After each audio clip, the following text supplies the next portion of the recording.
Саламатсызбы, біз бүгін 6-шы лаборатория жұмысы жасайтын боламыз. Біріншіден продукция проект запускать етіп аламыз. Және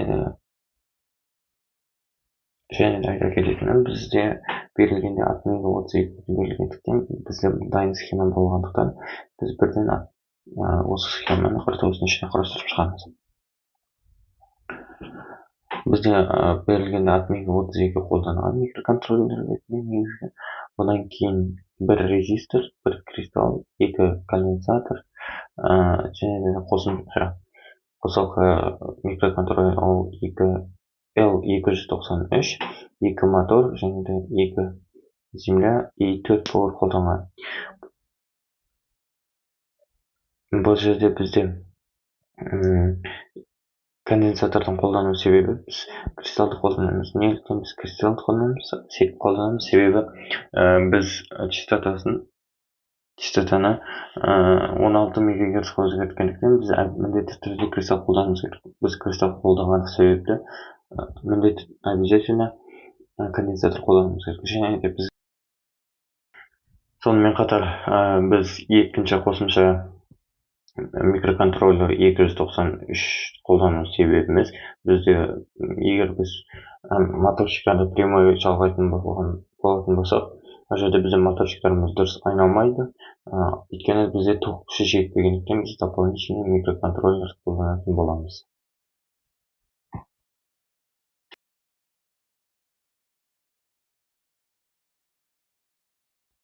Өзімізге керекті барлық компоненттерді қойып алғаннан кейін барлығын бір-біріне жалғап шығамыз.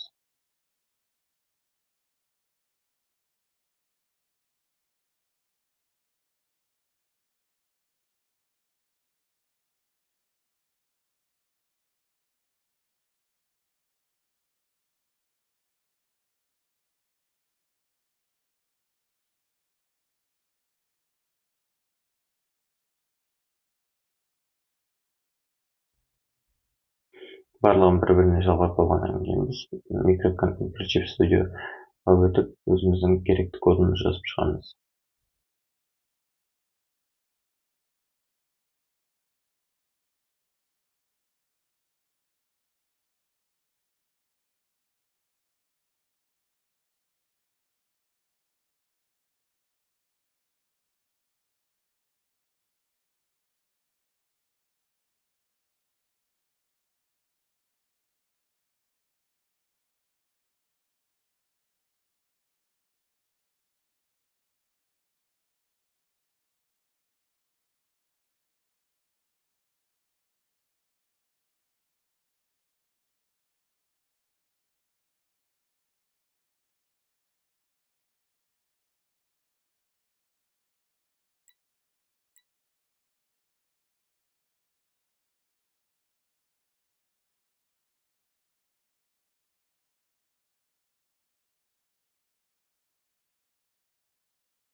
Кодты жазып болғаннан кейін қайтадан микропротоколға өтіп, өзімізге керекті hex файлымызды таңдап, hex файлымызды таңдағаннан кейін проектімізді запускать етеміз. Запускать еткенде көріп тұрғандай, бірден біздің моторчиктер айналып кетпейді, уақыт аралығы тоқтап тұрады. Одан кейін біріншіден против часовой стрелки айналады, 2 секунд тоқтайды, одан кейін қайтадан по часовой стрелке обратно қайтадан айналады.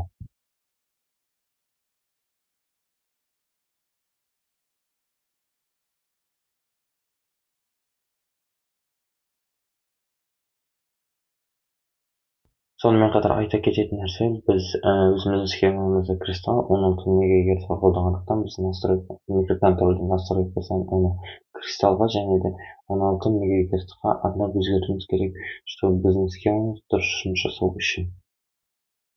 Егер код жағын түсіндіретін болсақ, бізде бірінші строка бұл бізде қандай порттарды, входтарды қолданатынымыз көрсетілген.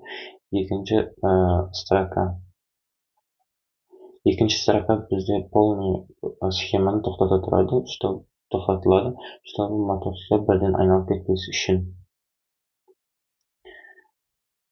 Үшінші строкамыз біз бұл жерде тоже стоп кнопкасы ретінде қолданылады.